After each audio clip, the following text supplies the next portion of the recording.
John, it probably seems a very mundane thing to ask, but I mean, in sheer physical effort, how many canvases of this size do you fill a year? Oh, probably something like about between 200 and 300, you know, about 200, say. 200? Yes, yeah.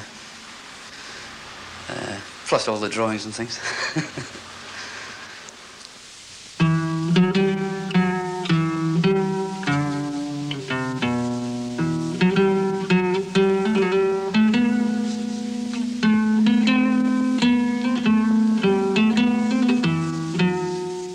The bare biographical bones of John Bellany present no problems.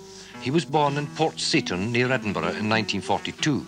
He studied at Edinburgh College of Art from 1960 to 65, winning the Andrew Grant Scholarship and a postgraduate travelling scholarship. His academic training continued at the Royal College of Art, London, from 65 to 68, and he won the Burston Award.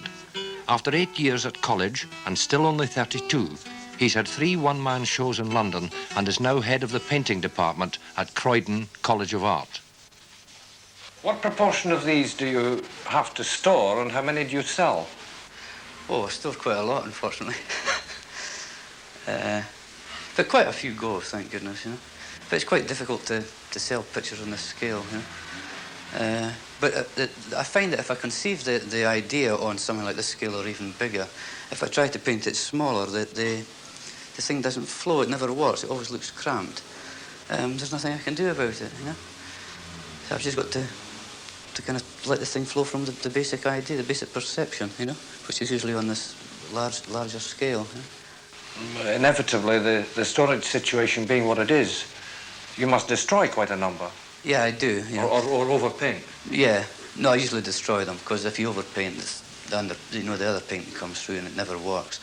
And also the way I work, you know, maybe I have to paint about a dozen to get one that I think is a beauty, you know, and maybe half a dozen of them are okay, and a lot of them are not so good, and a few of these I destroy, you know. But the thing about destroying them, I find it's difficult to destroy them immediately, because you're so close to the thing in terms of an emotional sense that it takes about 3 or 4 months to actually remove yourself from that initial involvement to be able to judge it. So I don't destroy things instantly. I usually leave it that kind of period. And then when you destroy, what do you feel about it? Just think, well, that was a disaster. That's just the way I work, you know? But was it a disaster? Well, I wouldn't destroy it if I didn't think it was. Yeah?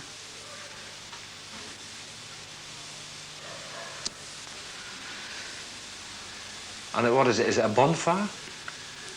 No, I just throw them in the bucket, let the dustman have them. Maybe he's got a market for John Bellany. Yeah, he's maybe got a good collection there. Your outlay in terms of money and materials must be enormous. Yeah, it's colossal. I mean, this is one of the reasons why I have to do this, apart from other things, why I have to teach so much, you know, apart from actually living in this day and age. You know, the outlay over the year is quite phenomenal. But there's nothing I can do about that. You know? Just thank goodness I've got enough money to be able to afford all these materials. Some paintings just actually go out first time, and it just clicks. You know, the magical thing which you can never explain in words just seems to happen. Other ones just struggle and struggle, and sometimes they are better, sometimes they're worse. You know? I just never know how the thing's going to end up. You know? That's why I need that period of time to have a self-critical appraisal of the work. You sound as if you're in a hell of a hurry. Well, you know, death is always just round the corner. At 32? Yes. You know, I think that maybe it's impatience, but you know, I just want to pack my life. You know? And even though there's a kind of rationale behind the thing, I'm always aware of this somehow or other. It's maybe something to do with my background, I don't know. You know, I can't stand being lethargic at all, or complacent. I always got to be testing myself all the time. And I think it's only through that kind of self-criticism and emotional and intellectual involvement that the pictures come through. If you find John Bellany's images disturbing, frightening even, sitting in the sanctuary of your domestic viewing room, and if you're in the unfortunate majority who are seeing them only in monochrome, open your minds if you can to the effect they would have on you if you saw them ranged round a gallery's walls. Most of them are about 6 feet square, the figures bigger than life size, and the colour very vibrant and pure. And remember, Bellany paints between 200 and 300 a year. Something of this urgency, this transmitted passion flowing between brain and brush, convulses all of his work. It could be said, it probably has been said, that they've been done too quickly. And Bellany would no doubt pluck from the past the words of Vincent van Gogh, who said, when the same sort of criticism was thrown at his painting, you must tell them that they've looked at them too quickly. One has the feeling, almost the certainty, that although Bellany is living and working in the soft southeastern corner of England, he's still painting the raw, high-horizoned Firth of Forth. Home is where the heart is, and the people in the paintings, those weather-bitten, damned souls, know everything there is to know about leaning into a snell east wind and nothing at all about strap-hanging in a London tube at the rush hour. And death, for the Bellany people, is nearer. A freak wave, a fouled rope, a treacherous rock, and widows and orphans.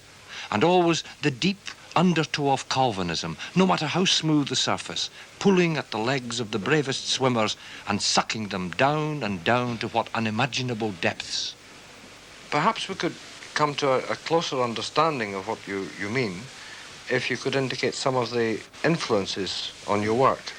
Well, I can't explain it, but I can give it a bit of the background. Is naturally in a subjective way is my own particular background, and the way I was brought up, where I was brought up, the kind of influence that came to bear on me, such as the deep Calvinist domination of my childhood.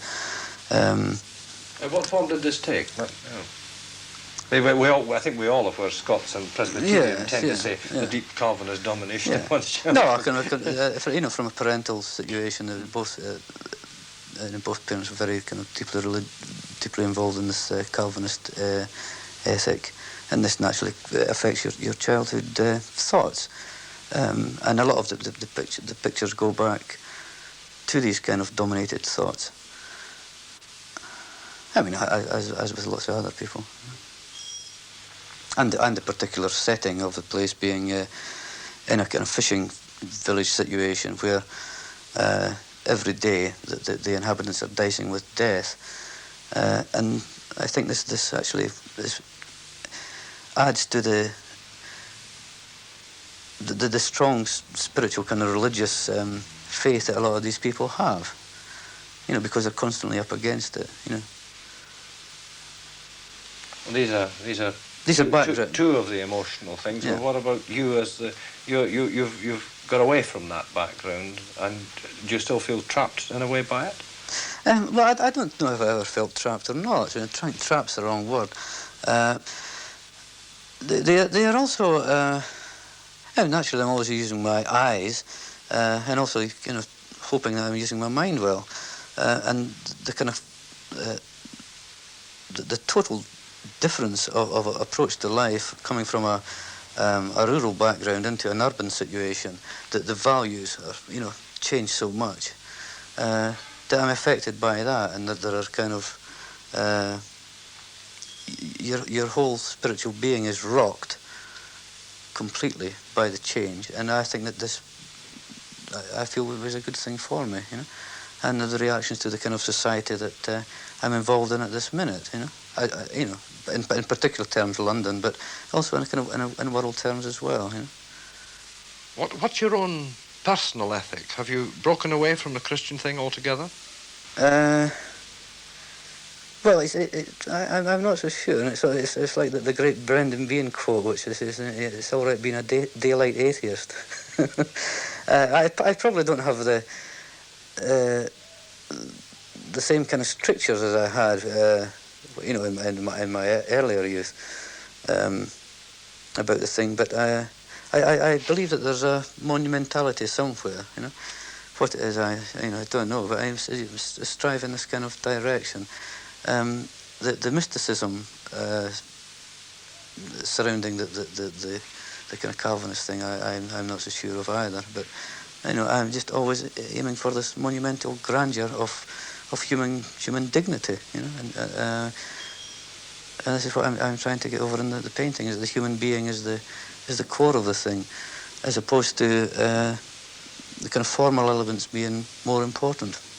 Your paintings are almost entirely involved with the human condition. What is it that you're trying to reveal or illuminate?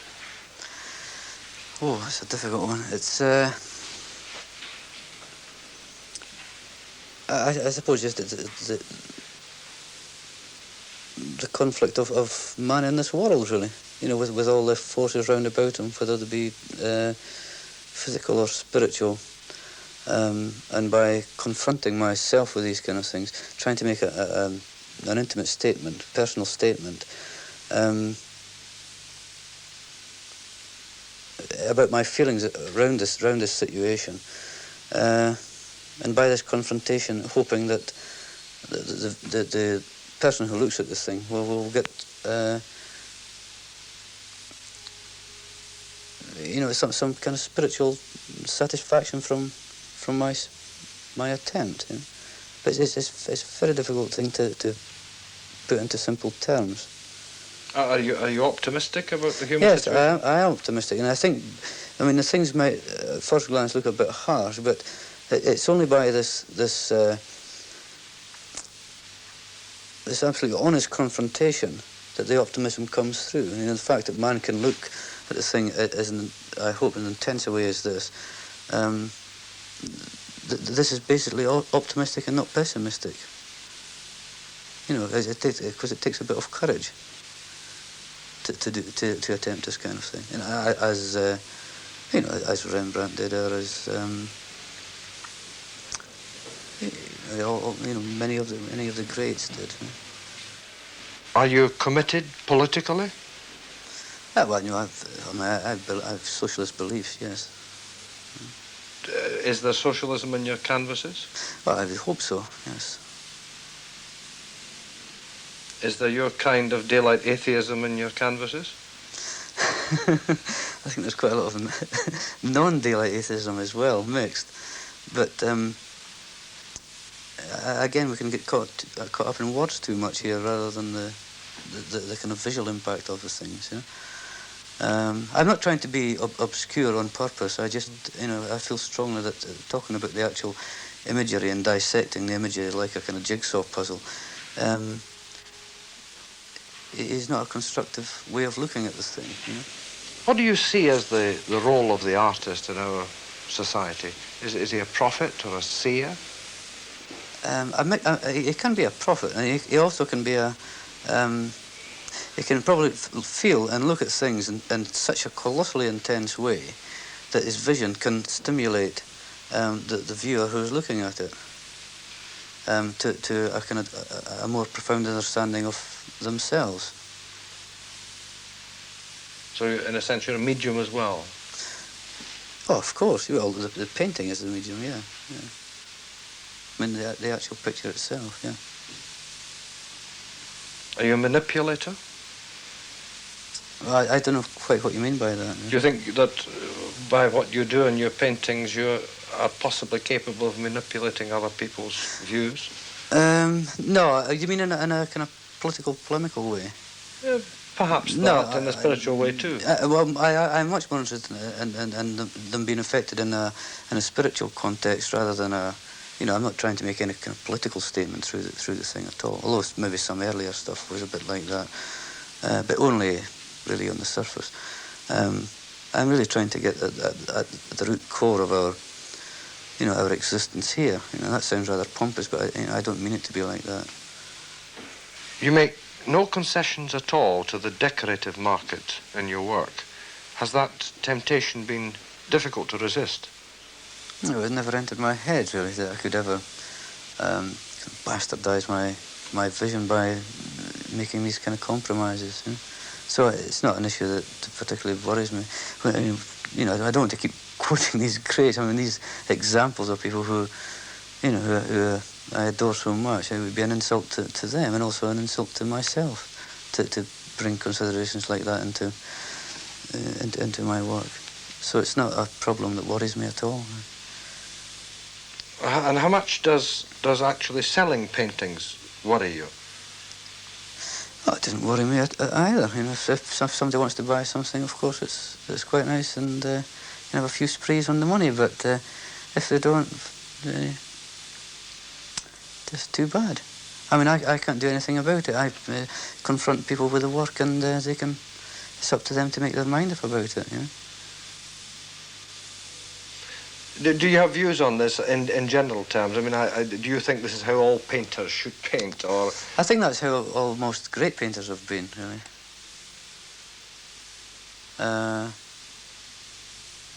I can think of very few who have been like this. In other words, you're really saying that the painter ought to be idealist as well? Yes, that's what I'm saying, yeah. I mean, I think there's an awful lot of it about today. A lot of it, I mean, I always blame the painter, but I think that the PR machine today with some of the larger galleries is so colossal that they've ruined a lot of people as well. But I mean, it's still basically the artist's fault. You know, dangling the dollar bill in front of their nose. But I think that the onus is still on the artist, not to be taken in by this kind of thing. It's just a matter of integrity, isn't it? You're putting a very great deal into life, both physically and spiritually. Do you think you're getting enough back? No, well, you never do. Otherwise, you're not being self-critical enough. You've always got to strive for the better picture. You know, naturally, I mean, sometimes you're pleased with something, but that really only lasts for a wee while. And then you've got to try and make a better statement all the time. But I mean, this is never going to change, I don't think. What do you think is the source of all this energy or divine discontent, or however you want to put it? I suppose it's just... anyway, it's just looking for absolute fulfillment, you know? You know, naturally, you've got to have a basic belief in yourself, and it's trying to fulfill this belief to the utmost possible extent, and I find that I just can't sit back and be happy with one picture here and sit and look at it and say, "Gee, that's great, son." You know, I feel I've got to be striving all the time to help me to reach my utmost. You know, I mean, I don't think it's different for anybody else. You know, no matter what kind of language they're working in. You know. I'm sure it's the same for them, you know, for the best of them. You know?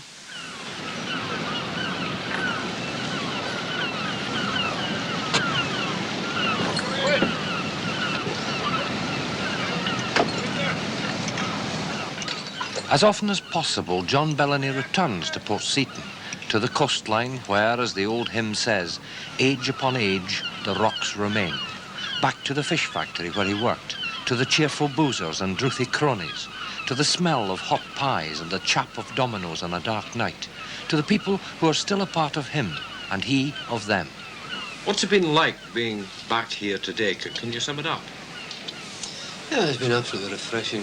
I think, you know, apart from the elements involved, getting rid of all the cobwebs from the London smoke, I think visually it's been incredibly stimulating.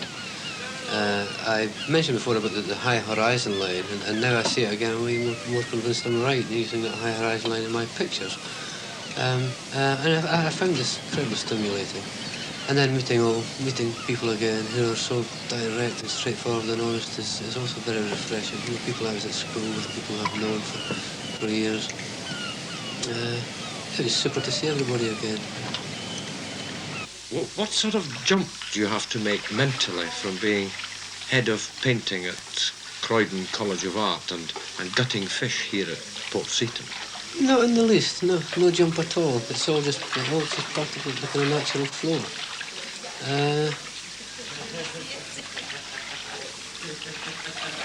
No, I find that the thing just happens instinctively, and that's it. Because I don't see that the pose, which sounds rather grand, head of painting and all that stuff, I don't see that as being any different from you know, somebody doing something else well, you know. I mean, they're working as hard as I'm working. Harder, maybe. Harder, maybe you're right. I mean, maybe in terms of the teaching thing, but I wouldn't say they're working harder in terms of the the inner thing as an artist. John, you remember the day that you fell in the harbour when you were drunk? Keep all that stuff quiet. The main thing is I got out. And how's about the time when we shaved you up here? It's still surviving. I know it must be difficult, John, but how do you think these local folk, these friends of yours, see you now as a painter? I don't know. I think they probably are a bit baffled. But the nice thing was that most of them had actually gone up to see. You know, I had a show in Edinburgh recently at the City Arts Centre, and most of them had actually gone up there. And simply, I think maybe because they knew me, you know, apart from being the painter, they were willing to stand a long time and try to find out what I was getting at. They would have their subjective interpretations of that. That's their prerogative. I suppose some of the things would maybe terrify them, some of the things might satisfy them, I just don't know. You know? But it's actually nice that these people have made the effort to go along and spend a bit of time trying to understand the work on the kind of perception they can bring to it. You know? I mean, the whole thing about painting, it doesn't exist until there's a viewer looking at it. You know, it's got to be the work and the spectator. Ah, now, this is the first time that you've actually made this as a direct statement. I mean, I'm not disputing it, I'm agreeing with it, but I mean, I'd like you to... I don't believe that a play exists in manuscript until it's performed before a live audience. Do you feel exactly the same about it? Yes, I do, yes. Yeah. But you're not... this is not a generally held view about paintings. Well, I mean, I don't think that I have... When I'm actually working on the painting, I don't every brushstroke think about this, but when the thing is brought to some kind of conclusion, which it never is, but you know, when it's left, the vitality of the thing can only be felt by somebody actually viewing it and considering it or rejecting it or whatever. And contributing to it. Contributing to it. They've got to make a colossal effort to bring towards the painting. The thing's not existing in a vacuum. So it's a kind of expressionist drama. It is, yes. At its best, it can be a very, very high tension expressionist drama. In fact, you know, the viewer and the work. From the way you speak, it seems as if you almost live your own life at the same intensity as you're trying to paint it. Yes, I try to. I mean, I couldn't do the kind of work I do, or I couldn't adore the kind of painters I adore, or the kind of writers or musicians I adore, if I lived on this kind of middle, easy middle stream kind of life, you know. There are peaks of high intensity up here, you know, just the kind of way I live my life, and then there's also the plunge to the depths of despair. And it's only through these kind of extremes that I think my work is fed, you know, through this. I think if I was living on this very, very safe kind of middle-level existence, I don't think I could, and I know I couldn't, in fact, produce the kind of things I do with that kind of passion, you know. I'm a great believer in this kind of passionate way of life. You know? Living the passion. Yes. Well, of course, if you're not living the passion, I would think it would be rather false, you know, to produce the kind of things I do. You know? What would you say was the most prevailing characteristic of this place where you grew up? Well, I think there was you know, there was a great religious domination in the place on one side of it, and then there was a colossal joie de vivre ecstatic hilarity, fun-loving situation, as well. So you had the two things. It's a bit like the way I was describing the ecstasy and the depths and everything. Which also can be reversed, because there's an ecstasy in this kind of despair as well. And I suppose it's just the two extremes, I never experienced this middle level of existence here at all. It was very much a place of extremes, I felt. In fact, this is probably a bit to do with the way I live my life. It's all a bit raw, isn't it? Really. There's no room for the kind of central, almost camouflage kind of existence. Which is ultimately funny, anyway. I would say so.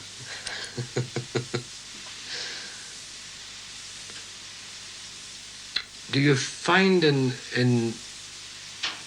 being in London, removed from this, that it's still with you, nevertheless? I mean, you can't really get away from it. Oh, yes. No doubt about that at all. I mean, if you think of a lot of... you take Joyce living in Paris. He didn't write books about Parisian boulevards, It was always set in Dublin or in the Irish situation, which is also similar in terms of these extremes. I just think because it's so deeply rooted in one, and here I stand. What more can I do? To quote Mr. Luther. So you're really saying this is real life? Yes. Yeah. I hope so. Yes, I think it is real life. And by the same token, everything else is unreal, or less real. Less intense. I wouldn't say it's less real. It's less intensely real, I would think. And these people are your people? They are. And you identify with them still? Very much so, yes.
Gang away with you, I'll tie